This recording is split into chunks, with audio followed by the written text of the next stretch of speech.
Let's go to Michigan, where officials are giving an update on this afternoon's synagogue attack in West Around the Bloomfield. world sometimes affects us, so we have to think about it and be prepared for it. So we've been talking. I texted actually the head of security from the temple 2 days ago and communicated some information to him.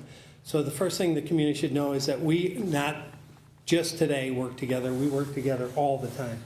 Our state, our federal, and local partners. Number one. Number two, we train. In our world, preparation is important. We hope and pray it never happens, but that's not a strategy. Preparation is. So all of us have been training together for many years for active shooters or active assailants, mass casualty events, and tragically we've had way more than our share. So that is ongoing and is in place. The third thing is important to note, no children and no staff were hurt. So we know there's evil in the world, and we know they only have to get it right once, and sometimes they do. They may not come on anybody's radar, and they show up. But what happens when they show up, that's where training and preparation kicks in. The security staff did an amazing job, And you'll get some of the details on that, but they stopped the threat.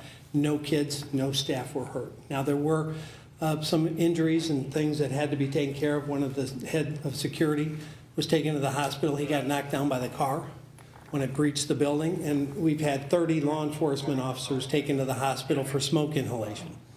So a lot of our folks from my SWAT team and other agencies are still in treatment because that building became engulfed when the car, and we'll learn all of that through the investigation, why it became engulfed in flames, what was the ignition source, and I think the ATF is taking that, the origin of that source and origin of the fire. But in any event, what it did, it caused terrible, terrible smoke in that part of the building. And so when all of our people collectively went in that building to search out the threat, to remove innocent, a lot of them took in significant amount of smoke inhalation, and they're at the hospital being treated. So I also know you're going to have a lot of questions. A lot of those questions can't be answered at this point because it's super preliminary in the investigation. You know, all of us have thoughts of maybe why this happened, but we don't operate in a world where we can presume something. We have to determine it through investigation and specificity. And that is a work that's in progress as we speak. All of us will work seamlessly together to get the answers, and then it will be called what it is. Obviously, it's a hateful, terrible thing, right? But what drove this person into action, that has to be determined by the investigation. We can presume, but we have to find those facts, and that's going to happen over the next days in time. So we won't be able to get into a lot of the evidentiary questions, but we're available to make sure the community understands that we are still on a very heightened platform. And the most important thing that I would tell the community, don't be afraid to call us. If we're not your own local police department, call your local police department. We'd rather respond to 100 nothings than miss one real deal. The only way we prevent something like this is to get a call. Something's off with my son, my brother, my boyfriend, whatever the case.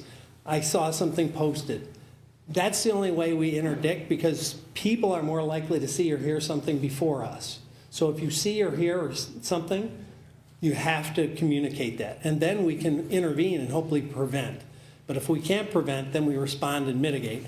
That's what happened today. And I think based on the early information, it happened flawlessly. So with that, I'll kick it over to my friend Chief Young from West Bloomfield Police Department. Thank you, Sheriff. My name is Dale Young. I'm the police chief of West Bloomfield. I want to share with you how we got to where we are today. So today we received a 911 call which came in around 12:19 p.m. It was about an active shooter situation at Temple Israel where the individual drove into the building. West Bloomfield officers arrived on scene under 5 minutes. Temple security officers engaged the individual and neutralized the threat. Our officers, combined with area agencies, cleared the building multiple times and safely and successfully evacuated all children and staff. This is an active crime scene, and we are examining every angle related to this situation. I will now turn this over to the FBI for further comment. Hello, my name is Jennifer Runyon, last name R-U-N-Y-A-N. and I'm a special agent in charge of the FBI Detroit Field Office. This is a deeply disturbing and tragic incident, and our deepest sympathies are with the victims, their family, and the entire Jewish community. The FBI is here working with our state, local, and federal partners to investigate this incident, and I can confirm that we are leading the investigation right now as a targeted act of violence against the Jewish community. As my partners have said, this is an active and ongoing investigation with an active crime scene, and I ask for your patience as we process this evidence and pursue every lead that has come to us and that we have developed thus far. What I can share is this. There was one subject involved in this incident who is now deceased. And as my partners have said, we've had no victim fatalities. I will not be able to provide additional information at this time on the subject or his motive, as our goal is to protect the integrity of this investigation and to ensure that we give you accurate and timely information as soon as we can. The FBI was notified of active shooter at Temple Israel at approximately 12:45.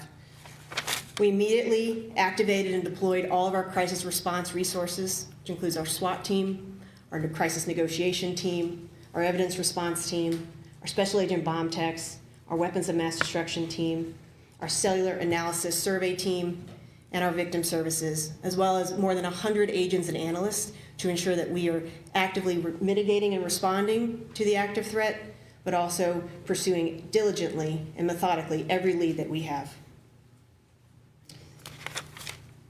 My ask to the public is a few things. I know everyone wants information now, but I ask that you be patient as we are still processing this scene and still pursuing everything that we can and that has come to us to date. Second, we've activated a digital media tip line for any witnesses who has photos or videos of the incident today. They can upload those at www.fbi.gov/West Bloomfield attack, all one word. But the public can also report through our call line at 1-800-CALL-FBI if you have any information about this incident and or any other suspicious activity that you see around in your community, your life, your places of worship, your schools. As the sheriff said, we all need to remain vigilant, and it takes the whole community to ensure that we remain safe. I also understand that congregants may have left some personal effects at the synagogue, and as soon as we have a reunification site to get those effects to the affected victims, we will be sure and release that as soon as possible. I want to thank our partners and the first responders and the security personnel at Temple Israel who did an excellent job at mitigating this threat, and we are very grateful for their bravery and their service. Next, I'd like to bring up or offer up Stephen Ingberg, the CEO of the Jewish Federation of Detroit. As the CEO of the Jewish Federation of Detroit, I'd love to say I'm shocked or I'm surprised, but I'm not. This is something that we train for. Thank you to all of the law enforcement officers who stand behind us and the many who don't. Thank you to our Jewish community security team. This is a tough time. It is a tough time, but we will get through this. We'll get through this together. We'll get through this stronger. And we'll continue to be loud and proud of being Jewish. This will not change us. This will not deter us, and we will continue. With that, I'd like to turn over to Rabbi Ariana Gordon of Temple Israel. Thank you so much. As you've heard, there's so much that we don't know. We're going to be processing all of this in the days and weeks to come. But what I do want to say is a huge thank you to our law enforcement, to our Temple Israel security team, and to our early childhood center teachers who were the true rock stars of the day. They ensured that all of our children remained safe and calm throughout the entire day and got every single child safely reunited with their parents this afternoon. And for that, I can't express my gratitude enough. We are really appreciative to all of you for making sure that everyone made it home tonight. Thank you for being here. Okay, I think that's it. Obviously, we can't get into the evidentiary questions, as I said, but I think the message is clear that we all stand united, stand together, whether it's federal, state, county, or local. We're committed to keeping this community safe. If you think you can target the Jewish community in this county or anywhere in this state, you're wrong. We're going to not only stand in front of them to protect them, we're coming for you. So with that, thank you.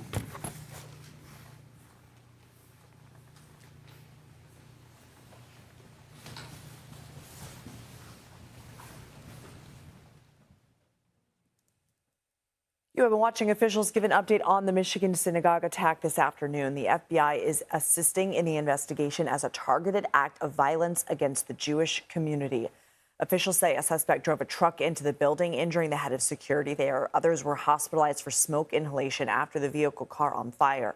Two law enforcement sources tell CBS News the suspect's body is badly burned, which has been complicating identification. There were mortar-type explosives in the vehicle, but sources say the suspect is from Dearborn, Michigan, and that suspect is dead. Officials have not yet given a name. The local sheriff attributed the training that public safety officers undergo for active shooter and mass casualty events to the fact that no children or staff were hurt since there was a school at this large complex and that the threat was quickly neutralized.